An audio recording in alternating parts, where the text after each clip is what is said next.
네, 글로벌 증시 움직임 자세히 살펴보겠습니다. 여전히 좀 정체 상태를 보이는데요. 자세한 움직임 김희욱 전문위원 만나겠습니다.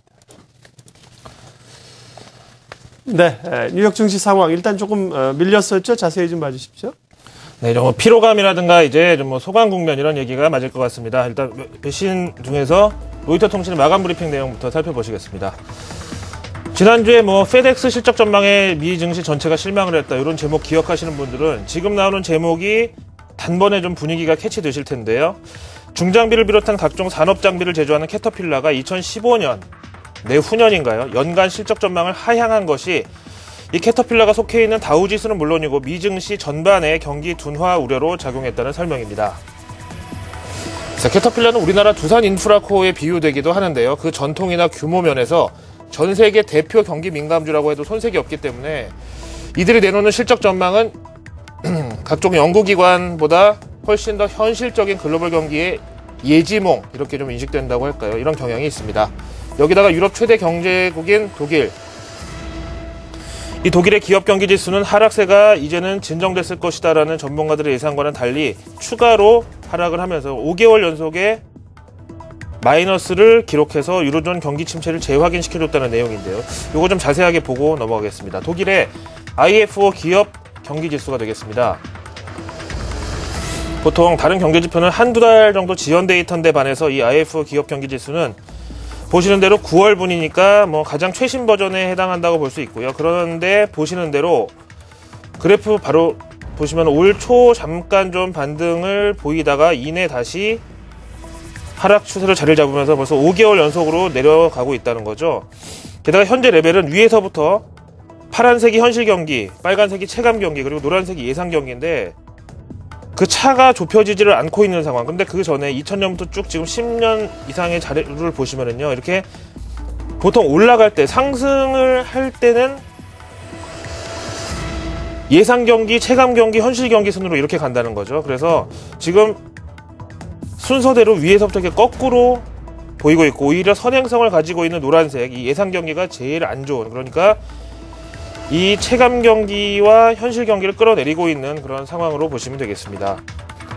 이제는 진짜 2주 전에 합헌 판결 난 ESM에다가 그리스, 스페인 구제금융에다가 독일이 진짜 본격적으로 지갑을 열어서 이 첩첩산중을 좀 헤쳐나가야 되는 이 상황이 다가오고 있는데, 이렇게 독일 경기가 내려앉으면은 독일의 민심도 안 좋아지고, 또 그래서 기존 구제금융에 대해서 의회 표결 가고 어떻게 하고 이러면 그동안 유로존 경기는 추가 악화될 가능성이 있다는 거죠.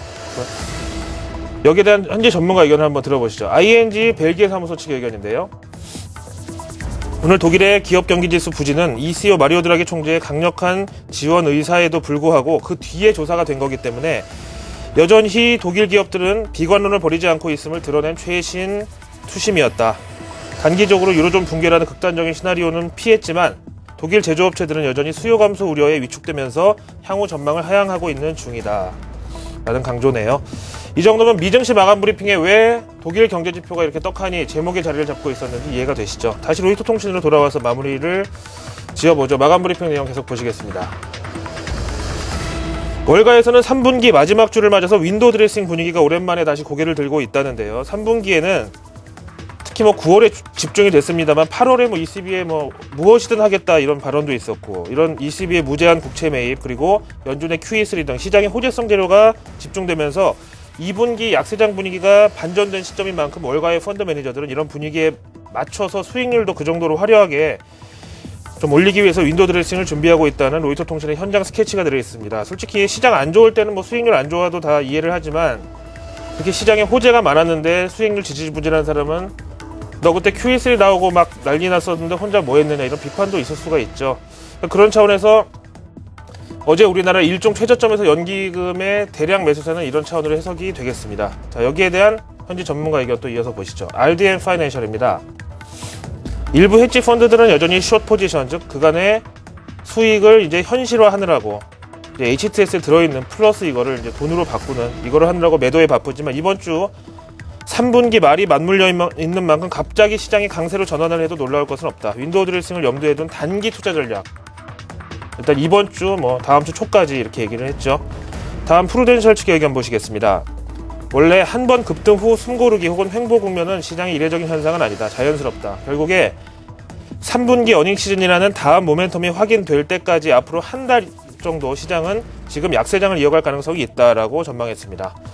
뭐 그렇죠. 근데 여기서 약세장을 꼭 하락, 마이너스로 해석할 필요는 없을 것 같습니다. 지금 뭐 ECB나 연준 등 각국 중앙은행의 애티튜드는 그 어느 때보다도 가시적 성과, 수치 뭐 이런 쪽에 맞춰져 있기 때문에 하방 경직성의 역할은 충분하다고 보면 되겠습니다.